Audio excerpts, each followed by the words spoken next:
سلام د طریقې مطابق صحیح توفیق نصیب وګرځولي.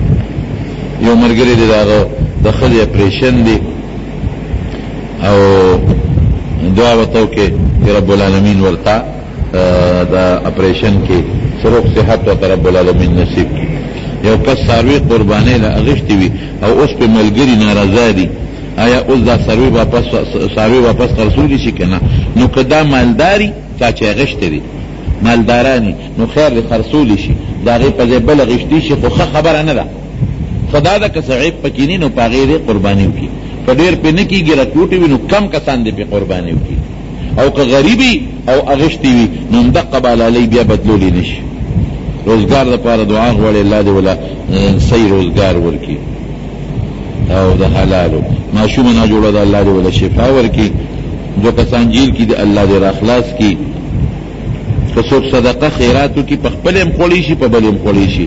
مسجد کے دناس تے آداب سے دی دنیا خبر بنکے، گپ شپ پنے لگے، غیبت پنکے، فضول خبر بنکے. دین کور کی بیماری دا اللہ دے اولا شفا ورکی، دین اولاد دا دعا غواڑی اللہ دے اولاد صالحان ہوئی کی. دا ڈنگان منگان دا جبو دا مردار دی خواہ دا بیمار دی اللہ دے اولا روح صحت ورکی. دا دعاگانی من تقریبا ټولو دوستانو ته په شریکه کو نو دا بیا داسې یو مخصوص خاص دوینو هغه پکې لیکي او دا بلا دعاګانې ونو وخت په دغه کېږي او په شریکه من ټولو ته دعاګانې کوو.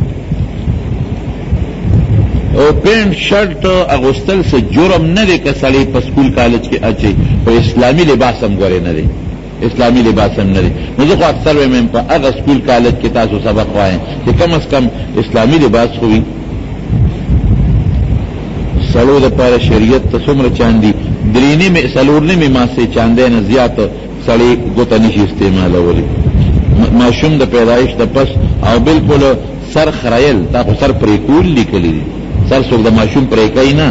سر خرائل پا شریعت کی پا وہ مرد خلق کئی.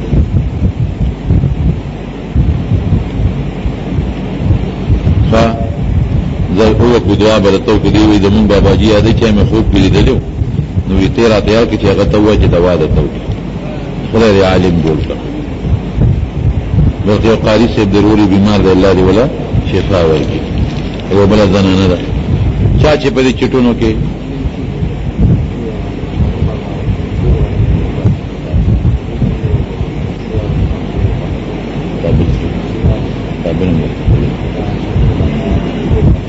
دو کے رب العالمین خدا چې دې چټونو کې چام دعاګانې غوښتي ټول دعاګانې ولا قبول کړي. الله مونږ باندې دا شریعت مطابق د سنت مطابق دا قربانې وکړي او الله مونږ له توفیق د نیکو راکړي. پروردګارا د دنیا او د آخرت خیر هم نصیب کړي، د دنیا او د آخرت د شر او د فتنو نه پام نه امان کې وساتي. دا زمونږ د محلې د نثار وفات شوی نن 11 به جنازه و دوه په جله مغفرت نصیب کړي.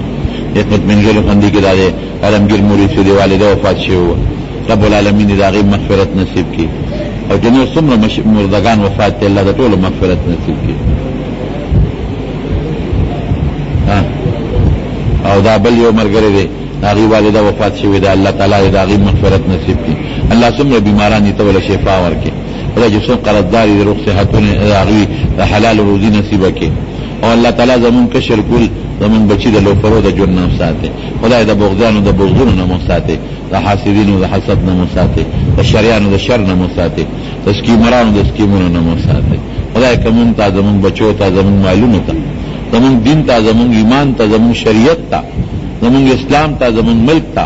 او زمون دا مسلمانانو تا سو کم سازشون سکیمونو جوڑی اللہ تی پخپل پاق سکیمونو کی ورواچے زمون تے حفاظت نصیب کی. الہ العالمین سمر دوستان چی دا لری لردین منزل را غلی دی پیو یو قدم ولا عجر ورکی رات لری پخپل درگاہ کی قبول کی تا زمون دا اخپل ذات او دا اخپل حبیب من نصیب کی او دا شریعت تابعداری و اطاعتم نصیب کی. آخر وقت بخلیہ کلمہ نصیب کی لا الہ الا اللہ محمد رسول اللہ. محترم اوریدن کو دا شیخ الحدیث مولانا محمد ادریس سے پدی 638 نمبر کیسٹ کے تاسو دا قربان تاریخ او دا قربان فلسفے بانے بیان ہو رہے دو دا بتاستا پیخور خار کی بیرون کچرے گیٹ اشرف روڈ سرے فقیر خان ناصر خان کیسٹ ہاؤس کے دا ناصر خان او حیدر خان سره ملاویږي दीना अलावा द शेख उल हदीस मौलाना मोहम्मद इदरीस से बाहरी जो में तकरीर बा हम तासुता दी दुकान ना तरला सकी देशी टेलीफोन नंबर दे 255 29 12